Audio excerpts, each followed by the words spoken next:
Good to go? Is missing somebody? Okay. Good morning, ladies and gentlemen of the media. Good morning, Trinidad and Tobago, our listening and viewing audience live on social media. Welcome to the weekly press conference of the Leader of the Opposition. And with me this morning is Senator Dhanpaul, and joining us very soon will be Senator Faris Alwari. This morning, the Leader of the Opposition, I just want to inform you that she has started her own tradition of meeting members of the public at Balizi House on scheduled days. And this morning she is scheduled to meet with members of the public at Balizi House. And in response to that, she has asked me to kindly represent her this morning at this morning's news conference to chair this morning's proceedings. So we wish her good luck meeting members of the public. My understanding is that on the last occasion where she met members of the public, it has been quite a very successful exercise. And this morning she has over 30 or 40 persons who have asked to meet with her. All right, so we wish her all the best in this exercise. Ladies and gentlemen, this morning in Trinidad and Tobago, we have so many issues to discuss that is occupying our minds at the national level. And if we were to engage all of the issues, it would perhaps take the entire day, and perhaps even more. So what we have decided to do is to identify those pressing issues that we believe are occupying the minds of the people of Trinidad and Tobago. And that's the reason why Senator Dhanpaul is here to talk about the budget and the planned date for the budget, which is October the 13th, and all of the issues surrounding the announcement of that date of the budget. Senator Faris Alwari will speak on the incident that occurred yesterday where a sitting minister of government is facing new charges before the criminal court and all of the issues associated with that. So over the last 48 hours, it has indeed been a traumatic one for Trinidad and Tobago. I would dare say it was like a UNC tornado that passed through Trinidad and Tobago and is giving the citizens of this country whiplash. And we just need to settle down. And if this is 6 months of UNC leadership, then it shows then that we have more tornadoes to come from a political perspective, because it is like Calamity Jane is leading the people of Trinidad and Tobago, and it will be calamity after calamity, tornadoes after tornadoes, instability after instability, because as Dr. Eric Williams once said, the alternative to the PNM is chaos and confusion. I want to start this morning by reminding you that when this government came into power, they have exercised their prerogative to make changes on state boards throughout the entire public sector. We have raised some issue with respect to the qualification of members of state boards, especially some of those state boards that can impact the quality of life of the people of Trinidad and Tobago. We have raised those issues time and time again because the state sector, if it is not managed well, it can have serious implications for governance in Trinidad and Tobago. So the persons and the citizens that we appoint to state boards is something that we, the citizens of Trinidad and Tobago, must pay close attention. But under the state boards, you have executive leadership of these state institutions. And we have never seen in the history of this country post our independence the attack on the professional class and the professional sector in this country by any government. Boards are appointed mainly through the sitting government, and you don't have an interview process for the appointment of those boards by and large, so they are basically political appointees. But those persons who sit at the executive leadership of the organization, these organizations are professionals in themselves who have decided to come forward and offer their skills and their expertise in the state sector.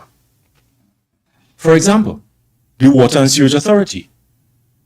The last PNM government took pains to go out with a very transparent process to recruit the best minds locally and regionally to manage the Water and Sewage Authority, contrary to what would have occurred on previous occasions by previous political parties, where those persons who were appointed, they simply needed to have a party card or somehow aligned to the political party in power. And we have decided as a government, when the PNM was in government, that we needed to depoliticize the operations and the management of WASA and to recruit a group of persons who, based on their competencies, based on their qualifications, and based on their skills, wherever they are, regardless of whether they are politically aligned or not, that we will get the best managers to manage the authority, because part of the problem that we have identified in the Water and Sewage Authority, for example, just using that as an example, is management.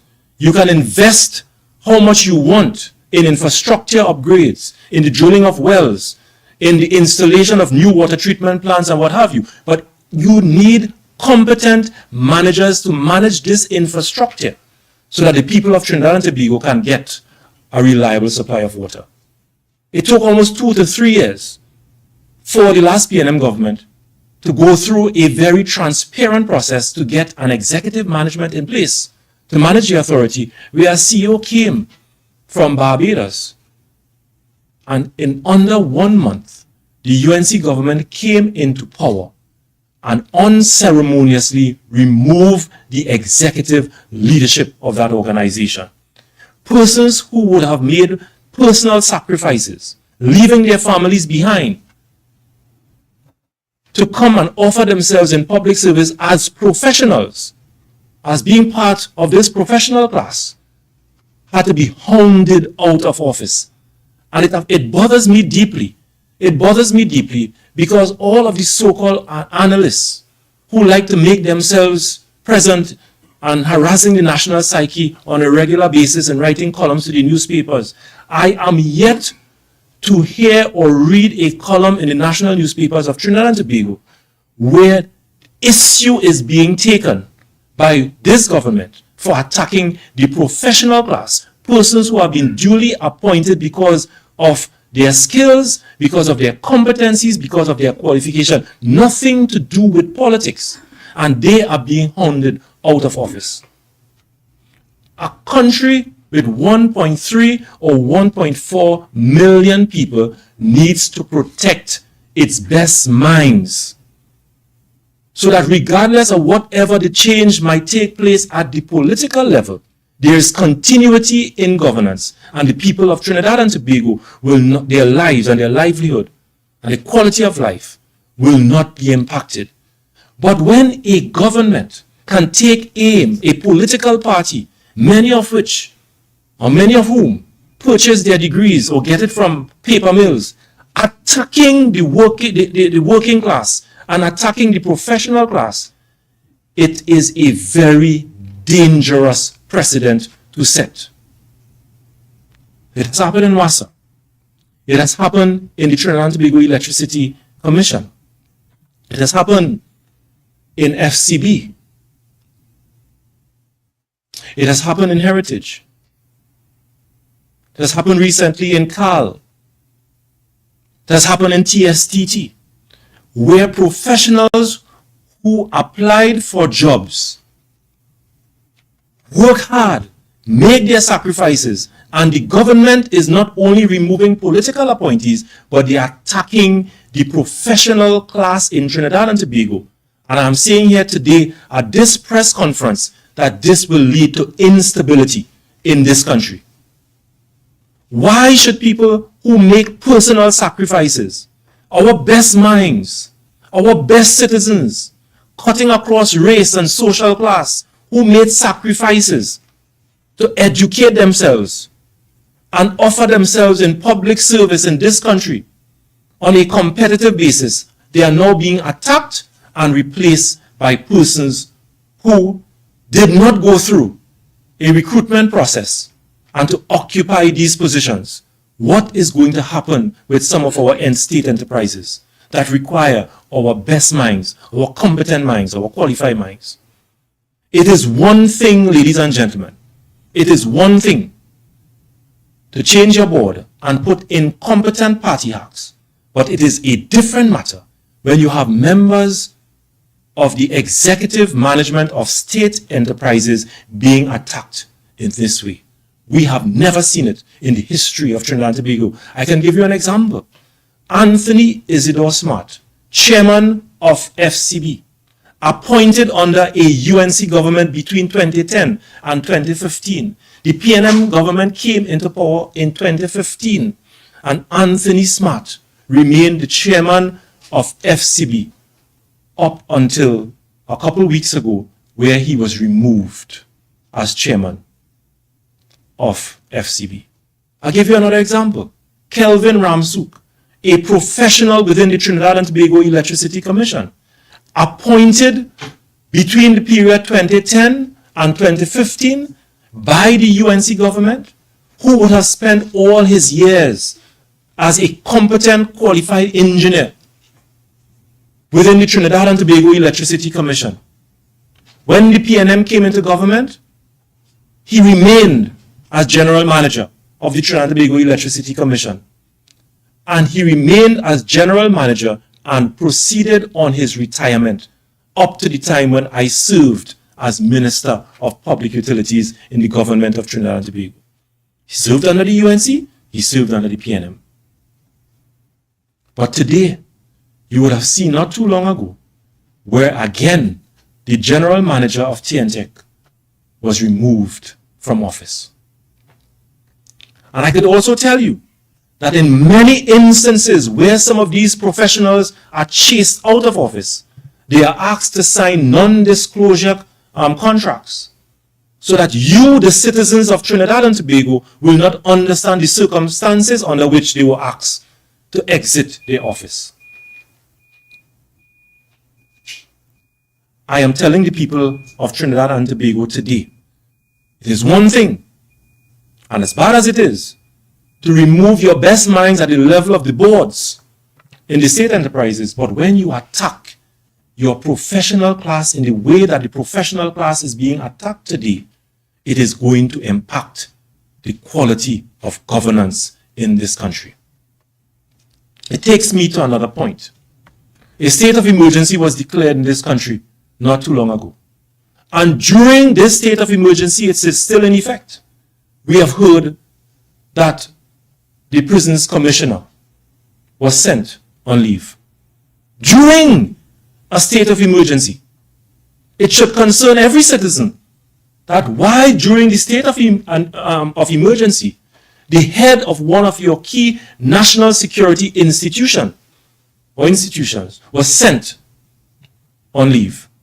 And whilst all of that was happening as though it was not bad, you are hearing of movements taking place at the executive level of the Trinidad and Tobago Police Service. And contrary to what others may say,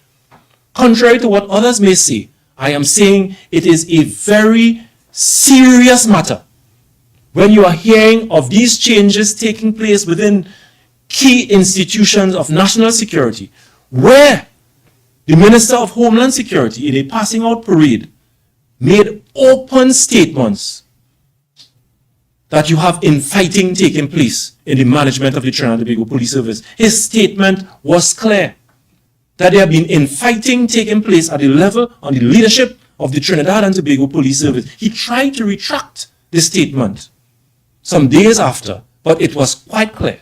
And shortly after, we hear of movements again taking place in the leadership of the Trinidad and Tobago Police Service within a state of emergency. In August, we woke up to the news that the commanding officer of the Trinidad and Tobago Regiment was sent on 365 days vacation leave. 365 days vacation leave. And shortly after, that decision was rescinded. And he was asked to take up duties again to lead the Trinidad and Tobago Regiment. We must ask ourselves, what was the role of the Prime Minister as chair of the National Security Council on these matters. These serious and urgent matters of national security, where the head of your regiment in a state of emergency was immediately sent on leave, and 2 or 3 days after, that decision was cancelled and he was asked to take back up responsibility and leadership of the Trinidad and Tobago Regiment. All of these matters, ladies and gentlemen, are taking place during a state of emergency, a state of public emergency in Trinidad and Tobago. And I can tell you, when that decision was taken, it caused instability within the ranks of the Trinidad and Tobago Defence Force. Instability. And when you have instability within the ranks of the Trinidad and Tobago Defence Force in a state of emergency, it must concern every single citizen.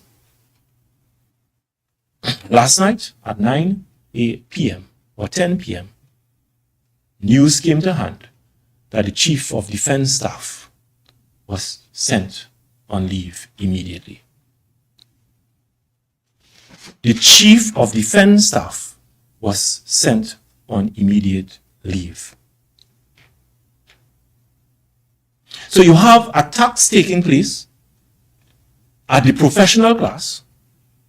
You now have a level of instability taking place in the national security services of Trinidad and Tobago within a state of emergency, and the PNM opposition today is calling upon the Prime Minister as chair of the National Security Council to explain to the population what is taking place in national security in this country. What is taking place? And our understanding is that that decision that occurred last night, where the Chief of Defence Staff was sent on immediate leave by Her Excellency the President, is already contributing to instability within the ranks of the Trinidad and Tobago Defence Force. These are matters that must be treated sensitively. These are delicate issues of national security. And when you have the changing of leadership at the level of the Chief of Defence Staff within your military, there are certain military protocols that normally accompanies that, where there is a proper handing over, a handing over parade is conducted, and then you have a smooth transition from one leadership to the other in true military style and military tradition. But today, under Calamity Jane and UNC Tornado, all of these things are now thrown out of the window, and it's instability left, right, and center in Trinidad and Tobago. Instability, lack of leadership, the destruction of proper protocols. These are matters that must concern not only us in the PNM, but if we are concerned about the stability of Trinidad and Tobago, these are matters that must be taken seriously. And today, we wake up again to new movements taking place at the Defence Force, where our CDS was sent on immediate leave without proper transition, without proper protocols, in the midst of a state of emergency. And whilst all of that is happening, members of the media, citizens of Trinidad and Tobago, 9 murders over the last 24 hours. 9 murders over the last 24 hours. And I made this statement not too long ago, a week ago, in Point Fortin, that if the government does not present a holistic proposal to tackle crime at its root causes in Trinidad and Tobago, then everything else is just fluff. Not too long ago, you would have heard from key spokesperson in national security that you have a 40% reduction in murder, close to 50%. When the PNM left office in April 28th, there was already a reduction in murder by 31% because of the state of emergency. But we warned the population that these gains are not substantial. They are fleeting. You are in the midst of a state of emergency. But after that, if you do not buckle down to do the hard work, then all of that will be immediately reversed. 1 week ago, the Minister of Homeland Security boasting, key spokespersons of national security boasting that there is a reduction in murder, and over the last 24 hours, 9 murders. Very serious matter. 9 murders in the state, in a state of emergency. Prison commissioner removed. Instability within the Trinidad and Tobago Police Service with movements of leaders and executive officers. The leaking of information on leave of senior members of the Trinidad and Tobago Police Service.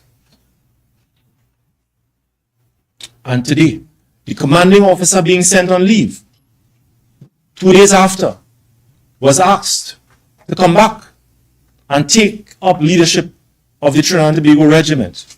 Last night, the Chief of Defense Staff sent on leave. It speaks volumes, and it shows that Trinidad and Tobago is in a very troubled position. The state of national security is in a very troubled place. And when you look at the quality of leadership coming from the government, you see a dark void that will not bring any soothing relief to this country. May God bless this country. May God bless Trinidad and Tobago. Thank you. I will ask Senator Faris Alwari to come and offer some of his perspectives on some of the other developments that are taking place in this country. Good morning, everyone. I've come to the podium next to follow on the track that has just been started. You were just given critical information for consumption, analysis, and journalistic input on national security. On that line, I've come to connect 3 issues for the population. 1, the controlled operations undercover law, which was brought into effect into the parliamentary sense by the Act most recently done, the FATF Compliance Bill. 2, the Anti-Corruption Investigation Bureau. 3, the SSA. National security and the management of crime and criminality are the cornerstone concerns of Trinidad and Tobago, amongst other things. But I noticed from the lack of reporting in relation to the FATF Compliance Bill as to one aspect that it was incumbent upon the opposition to raise a few issues for consideration and to ask a few questions and to point out a few things. Ladies and gentlemen, I'm sure that you're aware that we just did a FATF Compliance Bill. Most people thought that it was just generally a bunch of laws being amended to treat with an international compliance factor. That is true in large part because we have a 5th round mutual evaluation set for March of next year. And if we fail that 5th round mutual evaluation, the risk of Trinidad being negatively listed, grey listed, some people call it blacklisted, means that our banking sector transfers and positions will become extremely difficult. Our insurance will rise because our reinsurers are foreign, etc. So you're looking on top of a forex issue, a shrinking economy issue, a negative outlook for Trinidad and Tobago issue. You're looking at a serious compliance standard that has to be met. And if we do not pass it, we're in deep trouble. Inside of that law, the FATF Compliance Bill was 120 pages long. In that 120 pages, the Police Service Act was amended, the Anti-Terrorism Act was amended, the Financial Intelligence Unit Act of Trinidad and Tobago was amended, and the Mutual Assistance in Criminal Matters Act was amended.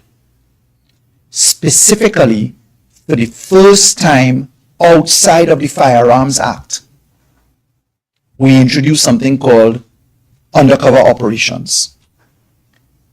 For the first time, in the Firearms Act, there's a provision that allows for undercover operatives to go to work to allow a transshipment of firearms, and for the DPP to have a role in deciding whether those undercover agents will be prosecuted or not for breaches of the law. In other words, then, you put undercover people to commit crimes, to provide evidence in a court of law. You see it in the movies all the time.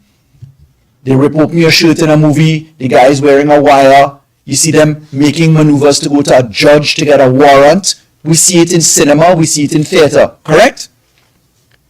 But for the first time in our country, the Police Service, the FIU, the Anti-Terrorism Act, and the Mutual Assistance in Criminal Matters Act have introduced undercover operations. That's not a thing that the government is to be blamed for. In fact, when I sat as Attorney General, I incepted the development of undercover operations laws in something called controlled operations. I instructed the Law Reform Commission to produce a paper, and we drafted a law. And in that law, we proposed that crime was to be managed by evidence, because everybody knows that you can't convict someone without evidence, and it must be in a court of law. So very often you see where people will be arrested, but it doesn't quite follow into conviction because witnesses disappear, etc., etc. So the PNM government developed a specific law called the Controlled Operations Law. The recent position, as we left it, was that if you're going to do an undercover operation, you had to go to a judge of the High Court and get a warrant, a judicial permission to go undercover. Specifically, if you met very stringent standards, which could be revoked if you broke the law, if you met very stringent standards, you get this warrant. And if you met the stringent standards, we treated with how the evidence would go to court, and we said, in those circumstances, with the warrant, you may have immunity from crimes against you or civil proceedings. We produced in the law reform paper examples in New Zealand, in Australia, in the United Kingdom, even in the Caribbean. But in this FATF compliance bill, we saw criminal and civil immunity given without question. No judicial warrants. No room for the DPP to decide whether you've committed a crime or not. Blanket immunity. Statutory blanket immunity. That is something that has not featured in any newspaper report, in any analysis. I raised these arguments in the Senate myself. I'm very warned, and I want to be fair, that the Attorney General openly recognized the merit of what I was saying. I circulated to the independent senators, the government senators, and our senators the law reform paper, the draft law that we prepared with all its complexities of how it should be managed, as well as the cabinet note that the PNM government approved for that. And the Attorney General, in fairness to him, said that he would look at it, he recognized certain things were proper in those things, and that there were some things that were in the way of that happening right now. But ladies and gentlemen, let's draw an example. Could you imagine in our prison system where criminality exists, because right now the maximum security prison is no longer secure. because people who have had difficulties in causing problems in the prisons have been moved to Tetron and to other places. We're in a state of emergency, and there are allegations that could easily, hypothetically, and sometimes in reality arise, that police officers may be engaged in criminal activities which are being now potentially masked as undercover operations. So are we just blanket approval, judicial scrutinies out, no warrant for these things? You just automatically give a law that says you have immunity. There is no other law of comparison in our country where you get absolute immunity for undercover operations. In a state of emergency, that becomes a very dangerous prospect. In areas of corruption in our prisons, police, and other services, that becomes a very dangerous prospect. But let's connect the dots to two other issues. I note that the Commissioner of Police is reported in the papers, as in the Newsday, for example, in an article entitled COP has faith, trust in ACIB despite move to the Office of the Attorney General.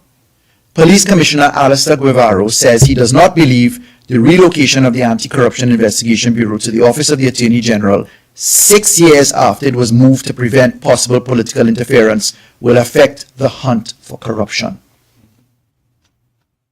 Ladies and gentlemen, it may be that we don't have all the facts on this.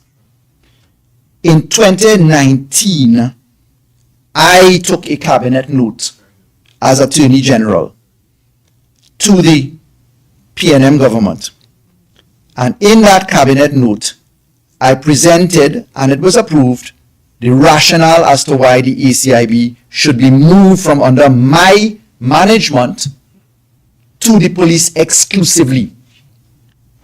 The reason was that any appearance of political interference must not feature in police investigations, even if it involves our own government and our own ministers.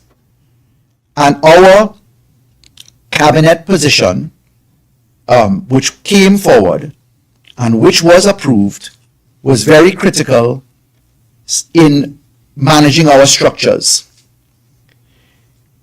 I want to read for you part of that cabinet decision and where we have need for clarification, because let's not run away and say that it was actually moved. Here is an open call for particulars. Now, when we asked for the cabinet to move it, we refer to when it was first created. In 2002, the Anti-Corruption Investigation Bureau was created. It was an establishment with immediate effect of a corruption investigation bureau in the Ministry of the AG to deal in a holistic manner with questions of corruption, particularly in public section. That bureau was to incorporate the functions of the anti-corruption squad of the Ministry of National Security, etc. It was charged with the responsibility for investigating Piarco Airport Development Project, Incogen and desalination plants. The Corruption Investigation Bureau was to coordinate and conduct infractions of established procurement procedures, corrupt practices. They are to report to the Commissioner of Police and the DPP. The Bureau is to be provided with all resources to carry out its mandate, special expertise, legal advice staff. But here's the last bit, paragraph E, that the Bureau keep the Attorney General informed of the findings of its investigations. Our cabinet specifically rescinded paragraph E. We moved the reporting requirements to keep the Attorney General informed of police matters from the ACIB. Specifically, we noted in that note that, and I'll read it for you, Cabinet is advised that the proposed CIB, later called the ACIB, remains to date under the official portfolio of the AG. This is evidenced by Trinidad and Tobago Gazette, dated September 23, 2017, wherein the Ministry of the Attorney General and Legal Affairs has responsibility for the administration and business of the ACIB. So we recognize that we had gazetted what was in existence, which is the ACIB, which had to report to the Attorney General under paragraph E. And we then said at our consultations with the police and other positions, and with our work to deal with prosecutions of crimes, that we recommended to the Commissioner of Police that the ACIB be placed under the exclusive authority of the Commissioner of Police, to be managed alongside other specialist divisions of the TTPS, which have responsibility for investigating and prosecuting corruption, anti-money laundering, countering the financing of terrorism, proliferation financing. Following upon the aforementioned, the Commissioner of Police publicly announced his intention to cause the establishment of a specialist division to be known as the FID, the Financial Investigation Division, comprising Fraud Squad, Financial Investigation Branch, Cybercrime Unit, and the ACIB. And listen to these words. The Attorney General supports and recommends this initiative as apposite, meaning in line, to the best interests of the citizens of Trinidad and Tobago. The Attorney General and Minister of Legal Affairs is of the firm opinion that the office of the Attorney General should be removed from any form of active,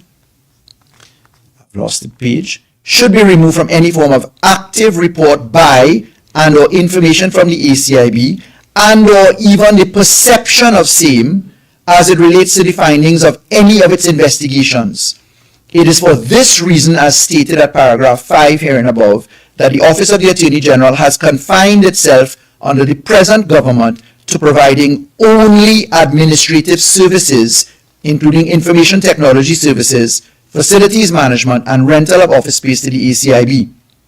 We then recited the Constitution, which gives the police particular powers, and we said, remove paragraph E. That's where you report to the AG and keep him informed. And we said this, the ACIB be placed under the exclusive authority of the Commissioner of Police to be established by him pursuant to Regulation 35.4 of the Police Service Regulations 2007, and such part of the administrative and operational unit in the service as may be approved by the Minister of National Security. So my question to the government is the gazetting of the ACIB to the Attorney General only for administrative purposes?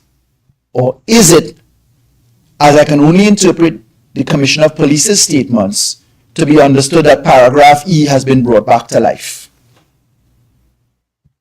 It is critical, in our respectful view, that there must be no change of the cabinet decision that the police, the ACIB, should never report criminal matters of the ACIB to an Attorney General.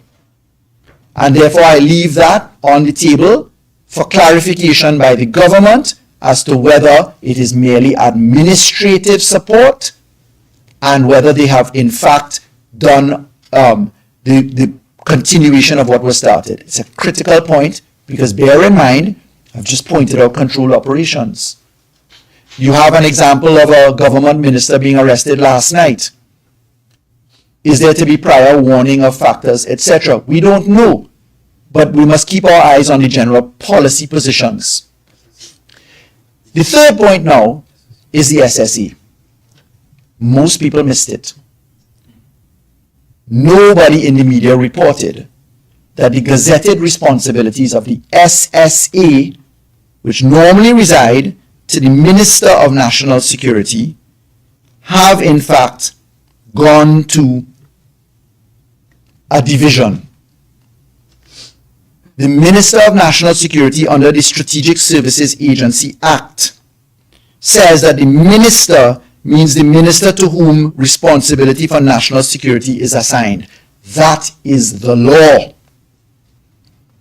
The gazetting done by the Prime Minister in her major reshuffle, according to the Guardian and Express newspaper front pages, major reshuffle, saw the Minister of Homeland Security being left with two aspects, that is budget and administration, but the Attorney General has intelligence and strategy. What does that mean in the context of the law, where the law says the minister is the minister to whom the responsibility for national security exists. Is that a breach of the law? Now, even though the SSA is one of the key features in the Interception of Communication Act. So we have a law called the Interception of Communication Act, which allows the state to breach the law, because it says interception of communications is a breach of the law. But you can breach the law, you can intercept people's communications under the Interception of Communications Act if you get a warrant. Or in emergency situations, if you do it and you get a warrant after. There are two circumstances, Section 8 and Section 11 of the Interception of Communication Act.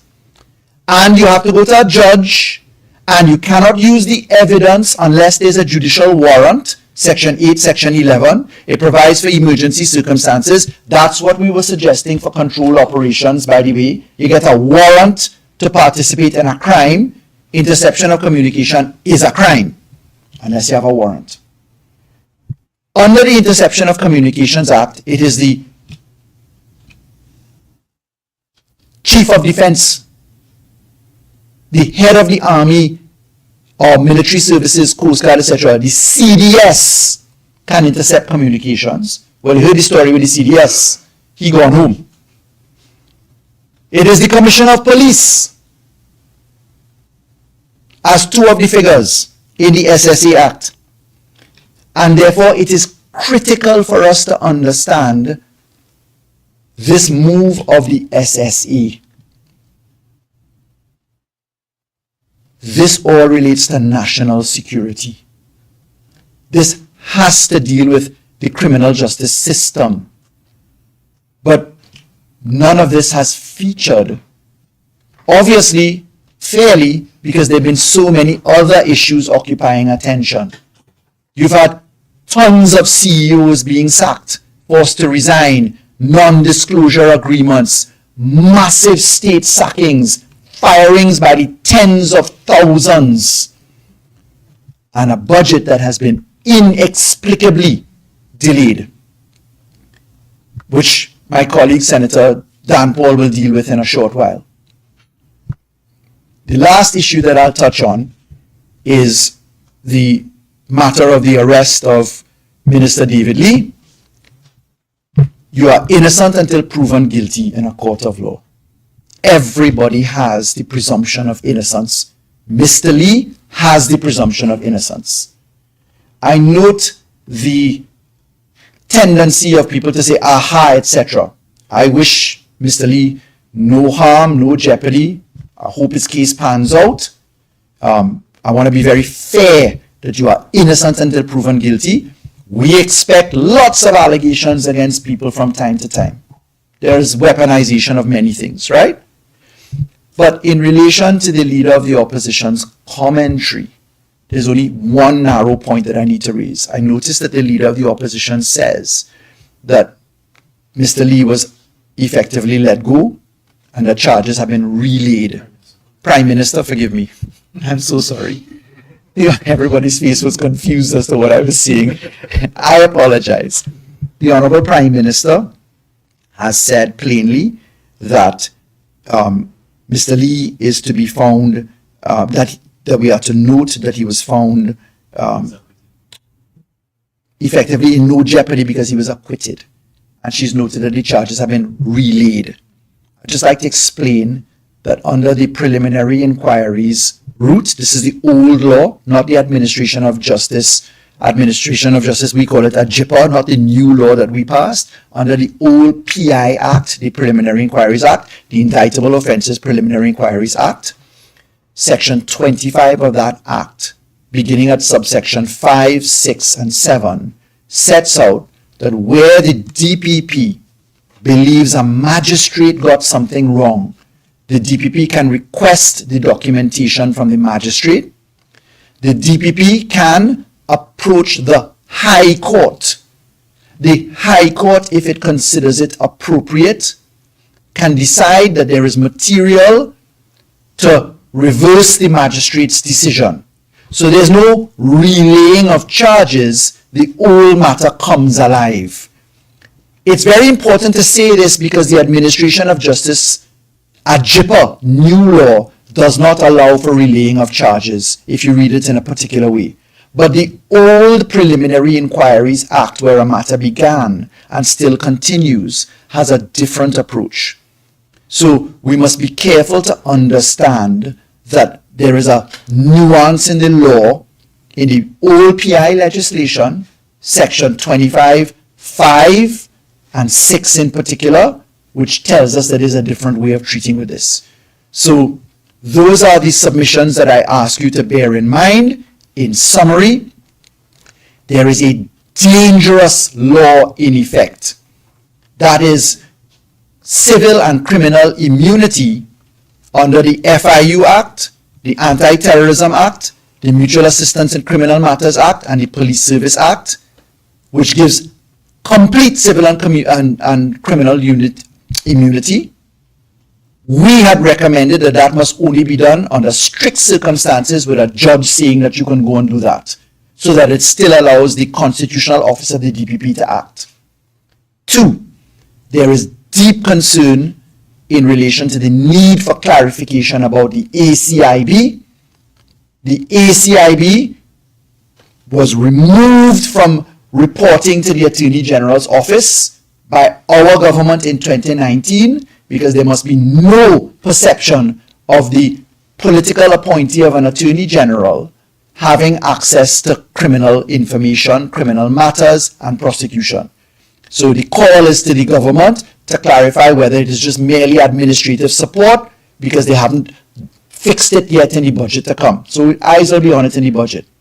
And the last matter is the division of the SSA in the face of the SSA Act. The SSA Act says that the minister is the minister to whom responsibility for national security is assigned. And therefore, there are questions to be asked inside of that as to whether it is lawful, can you bifurcate the responsibilities, etc., without having amended the law? Is there a deeper explanation? What is the problem with Minister Alexander or with Minister Sturge, both of whom have that split portfolio of national security managing the SSA? Thank you, ladies and gentlemen.